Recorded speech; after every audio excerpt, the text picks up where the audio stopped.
I want to speak about principles that God works with since the creation of the world. Today I'll speak about one principle. God, upon creation of the earth, he set the world or the cosmos at work through principles. Na ulimwengu huu ambao tupo is governed by the same principles, because God is a principle. God is timeless. God is changeless. And so it is principles that operates the world that God created. Today I want to speak about a simple principle that is found in the book of Malachi chapter 3 and verse 8. This is the theme of our diocese.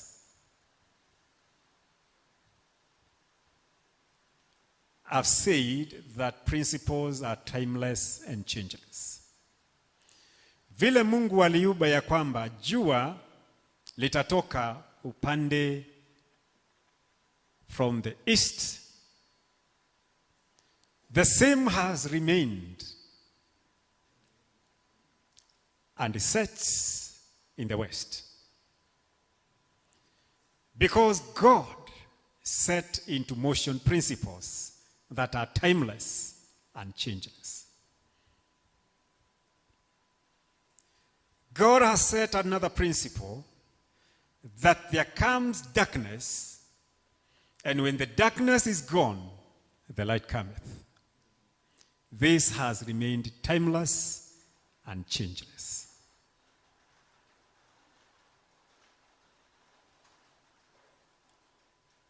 Another principle that God set into motion, among the many, many principles, is the principle that you come with nothing when you are born. Just look at yourself. You are extremely expensively dressed today.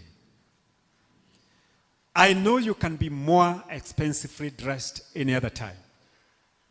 But I want to remind you that you were born naked.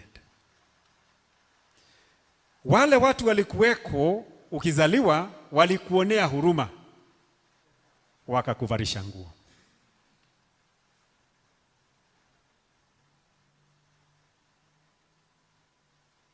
It doesn't matter who you are. The Queen Elizabeth was born naked. She got so many titles and awards. Upon her death, every title was removed. She was buried Sister Elizabeth. Na ni vile tu walimuonea huruma, wangependa kumzika akiwa uchi wa mnyama, she could not have resisted. Because we come with nothing, and to go we must go, and you carry nothing.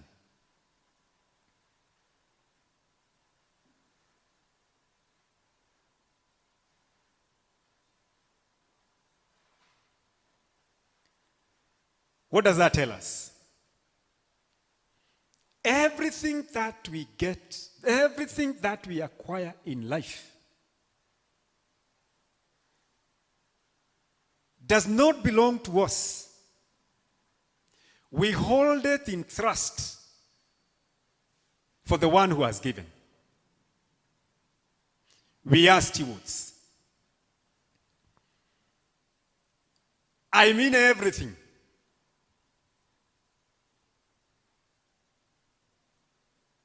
I mean everything. Because even the voice that I'm using to communicate today, when I was born, I was speechless. I could not talk. You could not talk. You could not sing. My brother with a very beautiful voice. And another one here, and my levelet. They could not sing when they were born. The only sound they could produce was a cry.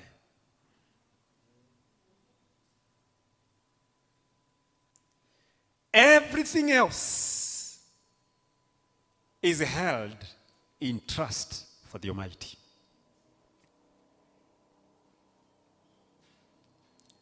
And there's this very beautiful hymn that we do in Kikuyu. Nikiwe nakio utaheiro direde nakio. The key is here. Menya ohane utaheiro. It is the greatest offense, assuming like you were never given. Assuming like you acquired. Assuming like it is your capacity and capabilities. Like assuming you inherited and acquired. Like assuming it is through your power, like it is through your strength, like it is through your capacities that you are and you have, as you would want to imagine and tell people.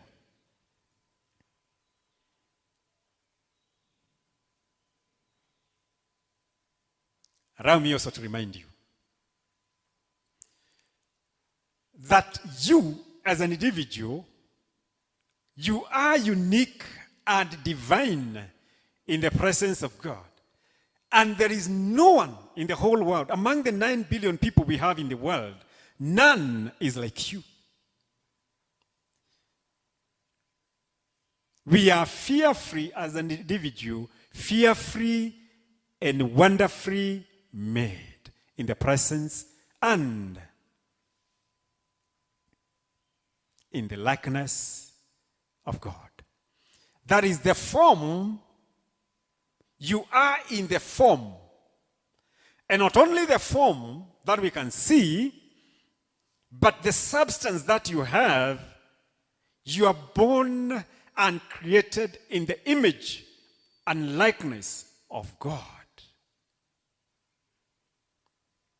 Breaking it down, you are created in the form and the substance of God.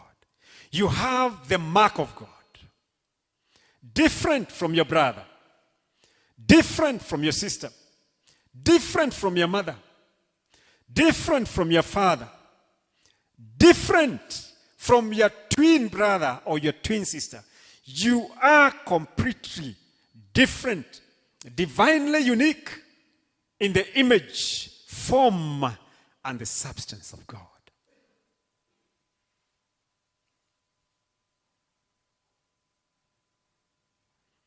God has created you for a special, divine, unique purpose, which will never be, and listen to me very carefully, your purpose will never be fulfilled by your twin brother.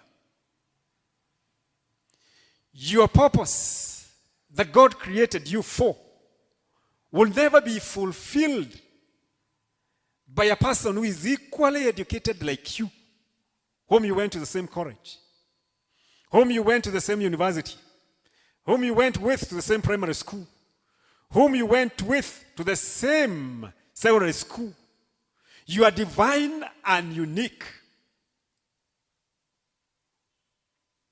for God's special, ordained purpose.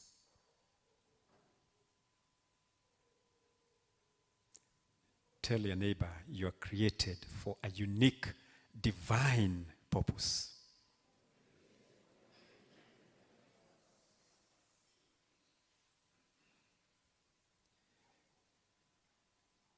The biggest of the problem is to have a human being created in the image of God who lacks purpose. It pains God.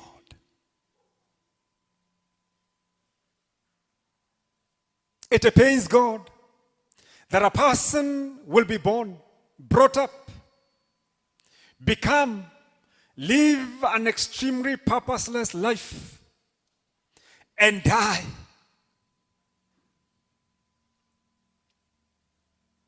and die.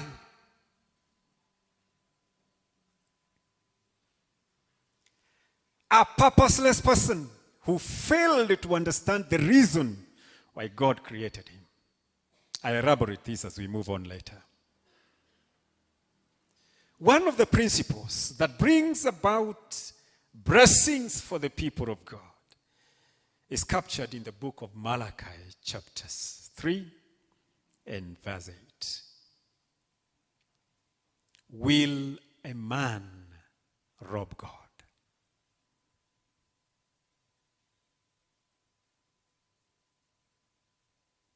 Will a man rob God? The question is extremely hypothetical. How can a human being rob God? Will a man rob God? And the prophet Malachi continues to say, yet you have robbed God.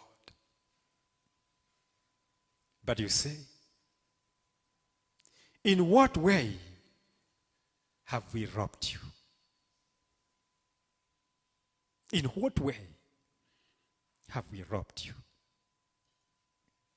And the prophet answers, in tithes and offerings. In tithes and offerings.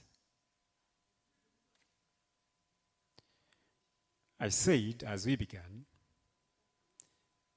that God operates the world on principles.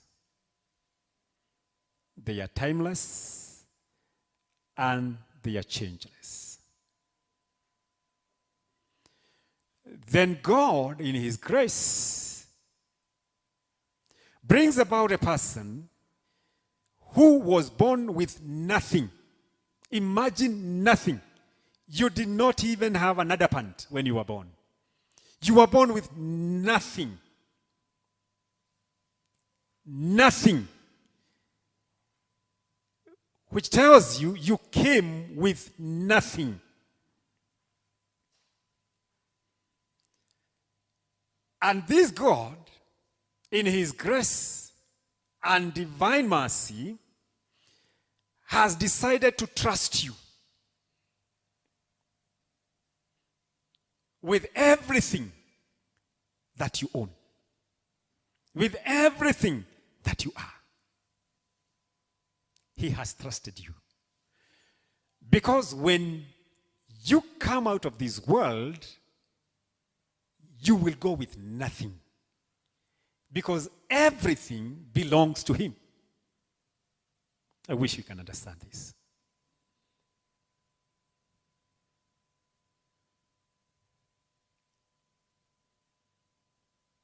You came with nothing, and you shall go with nothing.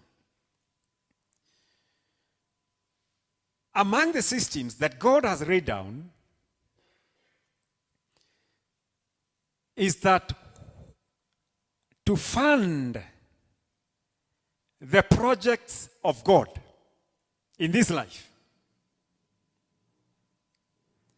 among the resources that he gives you as a person created in the image and the likeness of God, is that he gives you a percentage of the total. So what does he do? In his storehouse, he produces 100 shillings. And he says, I have my son, I have my daughter, whom I am going to give this money.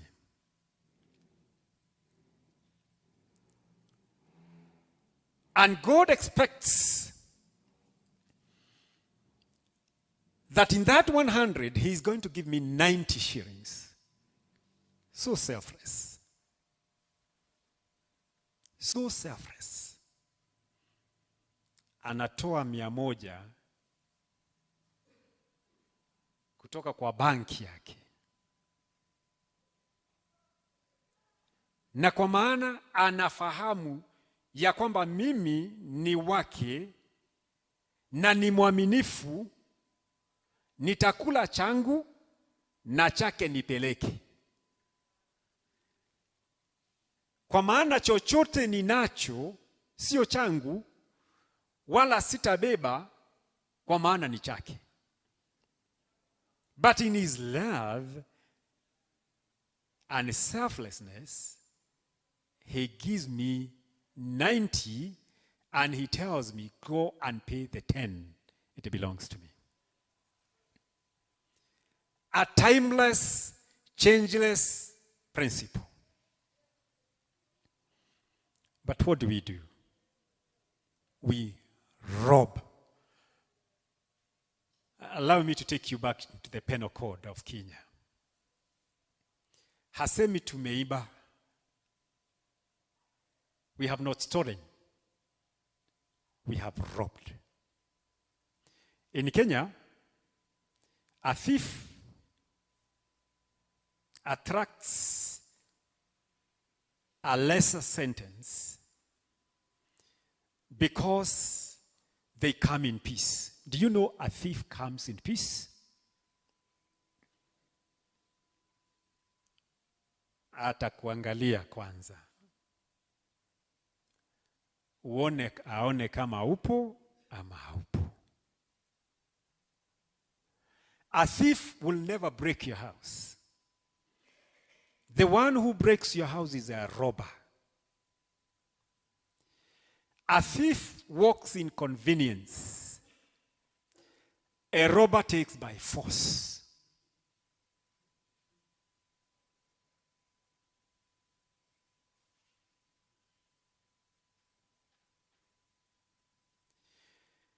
God does not accuse us of being thieves. God accuses his people of being robbers, taking by force from God.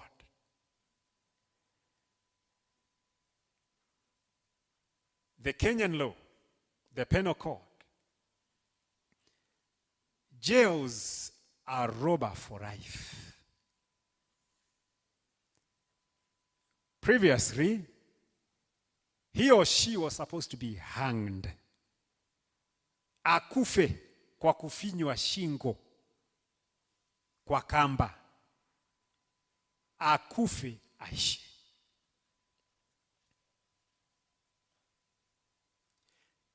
I mean the principles of God.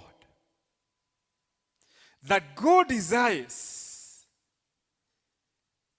that we fund his house, and he calls it the storehouse, so that there'll be food for all. When we rob God, we incapacitate the storehouse of God by making it empty and dry. Because the people whom God has trusted with resources, and not only resources, because I'll speak about three things: time, talents, and treasure. Time, talents, and treasure. Wale watu ambao Mungu ameamini, amekuwa na imani na wao, decides to rob God. And what happens in verse 10? Na hii ndio nimetumaliza. No, verse 9. Because of working against this principle, then we are told what we become in verse 9. You are cursed with a curse.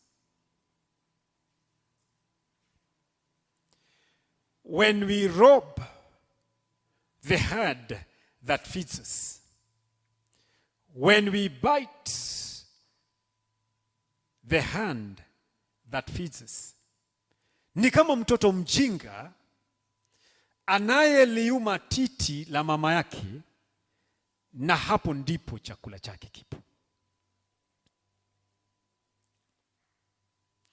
In essence, we behave like small children. When I was growing up, bread was a precious food. It was so scarce, unlike today.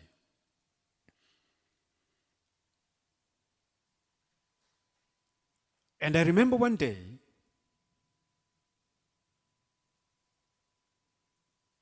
my grandmother came with a piece of bread. And each of us got a loaf.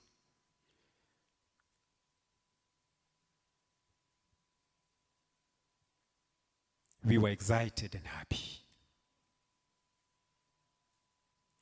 Ile mkate ya siku ile ungekula mzima bila chai wala maji. It was beautiful.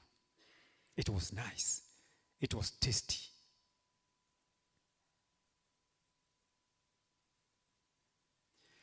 And then my grandmother, out of testing us, would ask you to just have a small piece for her. Akule. Niye amenunua. Angenunua akule akiwa kwake. Ana hela za kununua na kuweka kreti mzima kwake. But the ungrateful child that was me, being asked just to kupasua kidogo tu, as a sign of being grateful. Unajua shosho alichukua akamega ule mkate. Ile nduru nilipiga. Ilikuwa nduru kubwa. The one who gave, but to give back, paying back, being grateful, being faithful, being trustworthy became a challenge. And many a times as Christians we behave like small babies that God has given us, has trusted us. It is a principle that is timeless and changeless. But we deny ourselves the blessings that accrue out of being faithful and giving back to the Master. Verse 9. You are cursed with a curse. And he reminds us why we are cursed. For you have robbed me, says the Almighty, even the whole nation. I'm giving this example most of the times. That we are cursed even as a nation. And Revd, it is going to take the church to redeem ourselves at the exalted place where God blesses his people. Today, our Kenyan shillings, you want to exchange it with a dollar, is 150 Kenya shillings.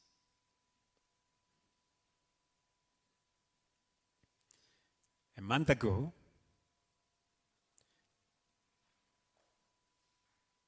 precisely on the 11th of February, I was traveling to Ghana. And the exchange rate was 127 shillings. Last month, I exchanged a dollar to Kenya shillings, 127 Kenya shillings. Getting to Accra the same day, because we are 4 hours behind Accra. Getting to Accra and going to a bureau, I changed a dollar to 12 shillings, 0.2 cents. That tells of a strong economy a people blessed of God, a nation that is blessed, so rich, such that where they are today, at independence in 1960, a pound was exchanging at 20 Kenya shillings. So we are below. They are far ahead. Theirs is a strong economy. As a nation, they are blessed. The President Kofi Ado Nana Kufo is a serious Christian. Not like the kind of leaders we find here, saying Bwana asifiwe on Sunday. But in the evening, working inversely to destroy a nation and people. When he had this a delegation from the whole world of Christians that was in Accra, he invited us for supper and dinner at the State House. A nation and a people blessed of God. A people practicing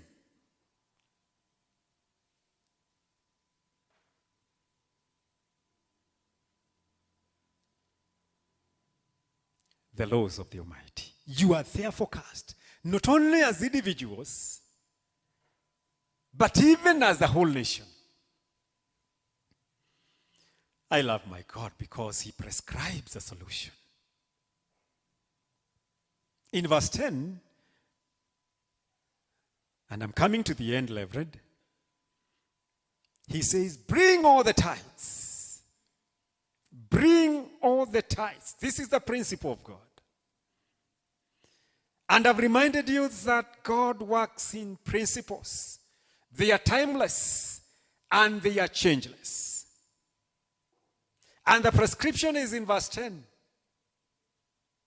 Bring all the tithes, not part of it. Not at your convenience. Not when you feel like you want to. Not when everything is well and going well for you. Not only when you have less bills to pay. Bring the whole tithe. It is in the principles of the Almighty.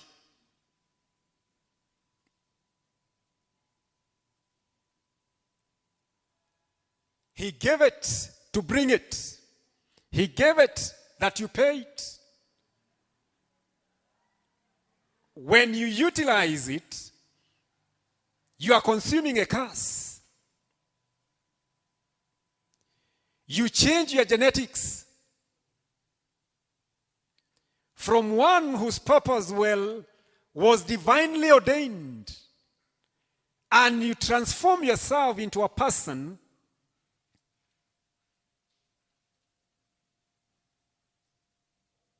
who have allowed himself or herself to get into the ways of a curse. And when you get it, it becomes generational.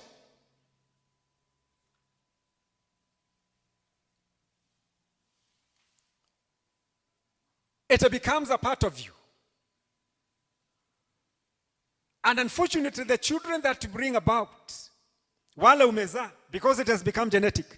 You've consumed it. It has become a part of you. What you are, what you consume. We are all products of experiences and what we consume. And so what you consume becomes a part of you. You consume a curse, it becomes integrated in your system. And you are no longer the person whom God ordained for blessings because you open an avenue and a way.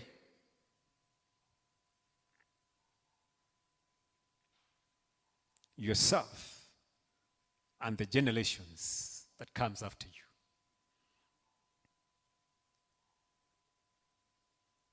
It is a painful consumption. It is a painful way to get yourself and your generations to humiliate yourself before the before the presence of the one who created you with an intention and a greater purpose for your life.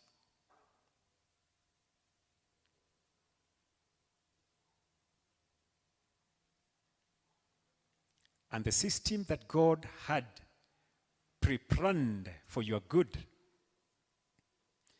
courtesy of disobedience, courtesy of failure to adhere to what God has prescribed for us, then becomes an avenue for pain, an avenue for lack of blessings. In fact, as I come to conclusion, he says in verse 10, bring all the tithes into the storehouse, that there may be food in my house. I love this. I love this. Then God challenges me and tells me, try me. Try me. I wouldn't want to tell you to try me because I'm human. I'm a product of experiences. And therefore I fail. I fail. Ask my wife, she'll tell you I fail. Ask my children, they'll tell you I fail because I'm human. Ask my congregation at the cathedral for the last 11 years, they'll tell you I fail because I'm human. Ask my parents when they were alive, they'll tell you, yes, my son is human, he fails. Ask my Revd, I told him I'll be here by 5:30, I came 15 minutes later. Ask him, he'll tell you I fail because I'm human. But in verse 10, God challenges us, try me. Try me. Try me. Try me, my children. Try me. And what is he going to do once we try him? Says the Lord of hosts, if I will not open for you the windows of heaven, try me. If I, your father, I, the one who created you, and you came with nothing, and I'm trusting you with 10%, and I'm trusting you with 100%, that you consume 90%, and you take to my storehouse 10%, a tenth of what I've given you. And in bringing back that tenth, try me, be faithful. Be honest. Try me. If I will not open for you the windows of heaven,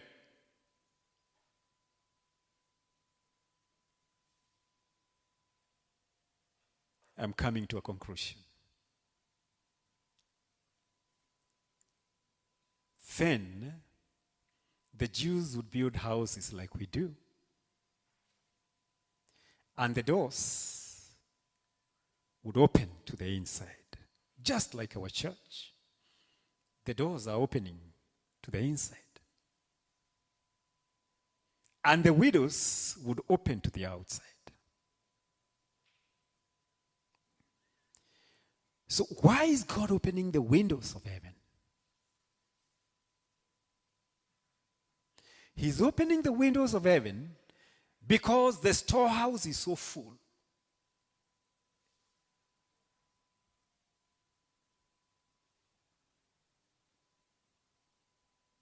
No one can open from inside.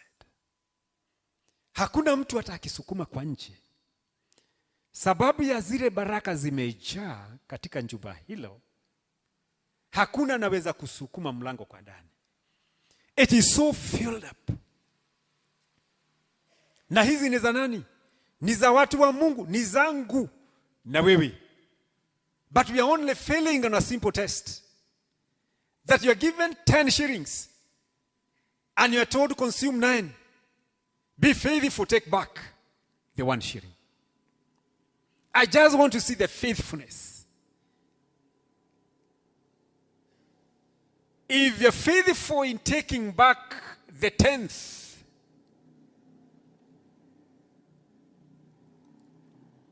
I will throw open the windows. Brethren, this is a principle, timeless and changeless. He will throw open the windows.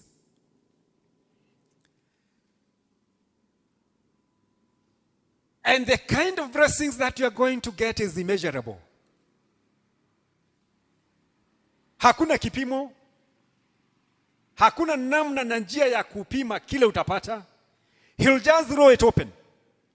And from the storehouse, there will be a flow and a connection between you and the storehouse of the Almighty. Our being faithful with the 10th is the connection. We are porting ourselves to the storehouse. When we port ourselves to the storehouse, we tap. The windows will be thrown open and there will be a flow. And it will be continuous. Praise be to God. This is a divine principle. Ni mara ngapi umejinyima baraka? Mto wa baraka uteremkao kwa maisha yako. And I'm not only speaking about money. I said I speak about 3 things as we come to the conclusion. Time, talents,